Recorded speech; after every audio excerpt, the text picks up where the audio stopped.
আর এই মুহূর্তে আরও যে আপডেটের দিকে নজর রাখবো, অশান্ত নেপাল, সতর্ক ভারত, সীমান্তে চলছে কড়া নজরদারি, অনুপ্রবেশ ঠেকাতে কড়া নজরদারি এসএসবির, সীমান্তের সব গাড়িতে চলছে তল্লাশি। অশান্ত নেপাল, সতর্ক ভারত। আর পানি ট্যাঙ্কির সীমান্ত থেকে আমাদের প্রতিনিধি রণজিৎ এই মুহূর্তে আমার সঙ্গে সরাসরি রয়েছে। রণজিৎ, অনুপ্রবেশ ঠেকাতে কড়া নজরদারি, কারণ নেপালে যে পরিস্থিতি তৈরি হয়েছে, ইতিমধ্যে একটা আপডেট আমি দিলাম যে শয়ে শয়ে কয়েদি জেল ভেঙে পালিয়ে গেছে। যে পরিস্থিতি দাঁড়াচ্ছে তাতে কিন্তু সীমান্তে কড়া নজরদারি থাকা অবশ্যই দরকারি।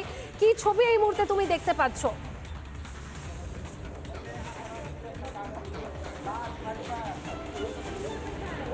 দেখো, এই মুহূর্তে আমি দাঁড়িয়ে রয়েছি নেপাল বর্ডার, অর্থাৎ পানি ট্যাঙ্কি ইন্দো নেপাল সীমান্ত।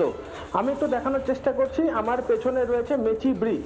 মেচি ব্রিজের ওপারটা হচ্ছে ঝাপা জেলা। শুধুমাত্র এই ঝাপা জেলা সংলগ্ন এলাকা থেকে সূত্র মারফত যে খবর আমাদের কাছে এসে পৌঁছাচ্ছে, 184 জন কয়েদি তারা ফেরার। একাধিক থানা কিংবা পুলিশ ক্যাম্পের থেকে লুটপাট হয়ে গিয়েছে একাধিক অস্ত্র। পাশাপাশি এখানে এসএসবি, যেহেতু ঝাপা জেলা একেবারেই কয়েকশো মিটারের মধ্যে, এখান থেকেই 184 জন কয়েদি ফেরার।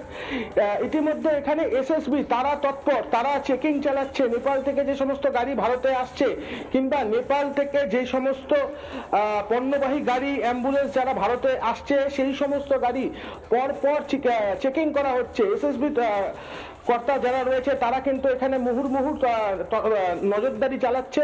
অন্যদিকে গার্ডরেল ব্যবহার করা হচ্ছে এই যে ঝাপা জেলার থেকে ভারতে আসার যে রাস্তা, অর্থাৎ মেচি ব্রিজ, এই মেচি ব্রিজকে কিন্তু সম্পূর্ণ রকম ভাবে সুরক্ষিত করা হচ্ছে। সশস্ত্র অবস্থাতে রয়েছে এসএসবির যারা জওয়ান তারা। আমি তো দেখানোর চেষ্টা করবো, ওখানে গাড়ি এসেছে, একটি ভারতীয় নাম্বারের গাড়ি যেটি নেপালে আটকে ছিল।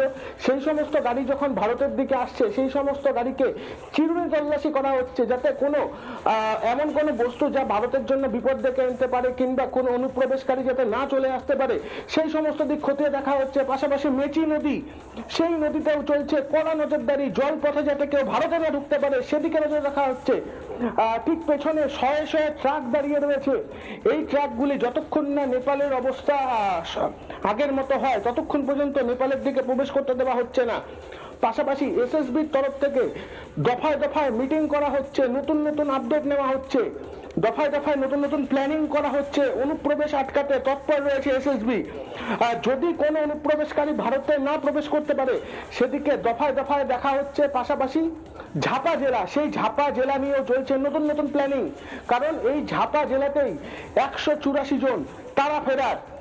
থানা পুলিশ ক্যাম্পের থেকে নিয়ে যাওয়া হয়েছে একাধিক আগ্নেয়াস্ত্র। নেপাল যারা প্রশাসন, নেপাল আর্মি মাইকিং করছে, যাদের কাছে পুলিশ কিংবা সেনার ব্যবহৃত অস্ত্র রয়েছে। তুমি নজর থাকো, আবারও তোমার কাছে ফিরবো। সীমান্তবর্তী জেলায় নজরদারি বাড়িয়েছে সশস্ত্র সীমা বল বা এসএসবি, সেই ছবি আমরা দেখালাম আপনাদের সামনে এবং এই মুহূর্তে প্রত্যেকটা মুহূর্তের আপডেট তুলে ধরছি, যেখানে সীমান্তের সব গাড়িতে তল্লাশি, অনুপ্রবেশ ঠেকাতে কড়া নজরদারি এসএসবির।